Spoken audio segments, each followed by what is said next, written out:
প্রিয় দর্শক, আসসালামু আলাইকুম। দর্শক, আপনাদের প্রীতি ও শুভেচ্ছা জানিয়ে শুরু করছি আমাদের আজকের প্রতিবেদন।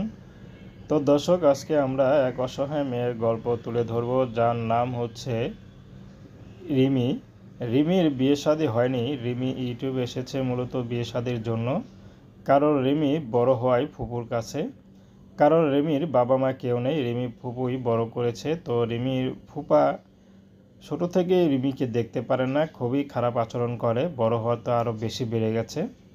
তো একবেলা ঠিকমতো খেলে আর একবার ঠিকমতো দেয় না। কিন্তু রিমির ফুপু কিন্তু ঠিকই রিমিকে দিয়ে ঘরের যত কাজ আছে সব কাজবাজ করায়। তো রিমি এখন ইউটিউবে এসেছে বিয়ে শাদির জন্য। কারণ একটা মেয়ে যখন বিয়ের বয়স হয়ে যায় তখন সব মেয়েরাই চায় স্বামীর আদর, ভালোবাসা, সুখ পেতে। রিমিরও সেটা দরকার। কিন্তু রিমি যে বিয়ে করবে সেই অবস্থা তার নেই। কোথায় যাবে, কি করবে?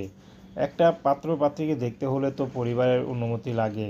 কিন্তু রিমির ফুপা তার সেই অনুমতি বা তার বিয়ের কোনো চিন্তা ধারণাই মাথায় নেই। তো শেষমেশ রিমি তার বান্ধবীর কথায় এখন ইউটিউবে এসেছে। তার বান্ধবীদের নাকি দেখেছে যে ইউটিউবে এসে বিয়ে হয়েছে। তো রিমি এই জন্য এসেছে, যদি ভালো একটা জীবনসঙ্গী এখন পেয়ে যায়, সে যে বয়সের হোক, বিবাহিত হোক আর বয়স্ক হোক, সমস্যা নেই, রিমি এখান থেকে চলে যাবে। রিমি চায় একটু মাথা গোঁজার ঠাঁই। তো প্রেম, ভালোবাসা, সাহায্য, সহযোগিতা, বিয়ে শাদী করা একান্ত আপনাদের ব্যক্তিগত ব্যাপার। আসুন আমরা ৫ ওয়াক্ত নামাজ পড়ি।